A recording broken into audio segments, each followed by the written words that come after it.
Hello, Outlander fans. Welcome to my channel where I recap and review every episode of Outlander. Today, we're going to talk about the most devastating and emotional episode of Season 7. Episode 7, titled Is Jamie Fraser Gone Forever? If you haven't watched the episode yet, be warned. There are major spoilers ahead. So, if you don't want to know what happened to Jamie Fraser, stop watching now and come back later. But if you are ready to find out if Jamie is really dead, then keep watching. As you may recall, in the previous episode, Jamie was captured by the British soldiers and taken to a prison camp, where he was tortured and interrogated by Major Grey. Claire, Brianna, Roger, and Ian were desperate to find him and rescue him, but they had no clue where he was. Meanwhile, Lord John Grey was also looking for Jamie, hoping to save him from his brother's wrath. In Episode 7, we finally learn what happened to Jamie in the prison camp. The episode begins with a flashback to the night before Jamie's execution. He is lying on a cot in a cell, covered in bruises and blood. He is visited by Major Grey, who offers him a deal. If he confesses to being a traitor and a spy, he will spare his life and send him to America as a prisoner of war. Jamie refuses to betray his cause and his people and tells Major Grey that he is ready to die. Major Grey then reveals that he knows who Jamie really is, the husband of Claire Fraser, the time-traveling healer who saved his brother's life in Jamaica. He tells Jamie that he owes him a debt of honor and that he will help him escape. He gives him a knife and tells him to wait for his signal.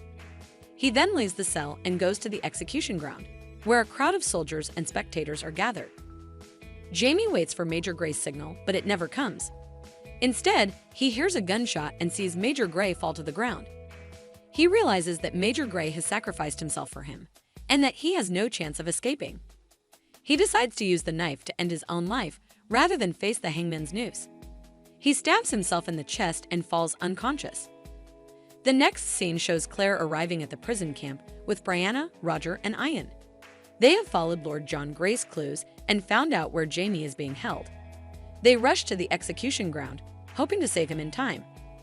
They see Major Grey's body lying on the ground, and they spot Jamie's cell. They break into the cell and find Jamie lying on the cot, bleeding profusely from his chest wound. Claire checks his pulse and finds that he is still alive. She quickly bandages his wound and tries to revive him. She succeeds in bringing him back to consciousness, but he is weak and delirious. He tells her that he loves her and that he is sorry for leaving her. He asks her to forgive him for killing himself.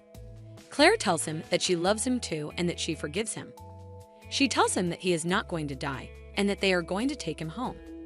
They manage to smuggle Jamie out of the prison camp with the help of Ian and some friendly Scotsmen.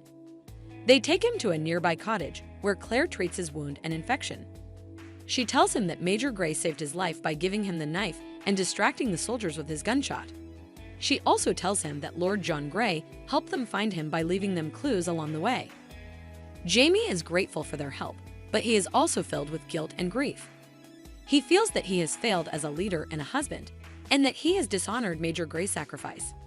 He wonders if he deserves to live after what he has done. Claire comforts him and tells him that he has nothing to be ashamed of. She tells him that he is a brave and honorable man who fought for his people and his family. She tells him that he has survived many trials and tribulations in his life, and that this is just another one of them. She tells him that he has a lot to live for: their children, their grandchildren, their friends, their home. She also tells him that she understands why he tried to kill himself, because he thought it was the only way to protect her from losing him again. She tells him that she knows how it feels to lose him. She lost him once when she went back through the stones after Culloden. She lost him again when she thought he died at sea. And she almost lost him again when he was captured by the British. She tells him that she would rather die with him than live without him. She tells him that they are soulmates and that nothing can separate them.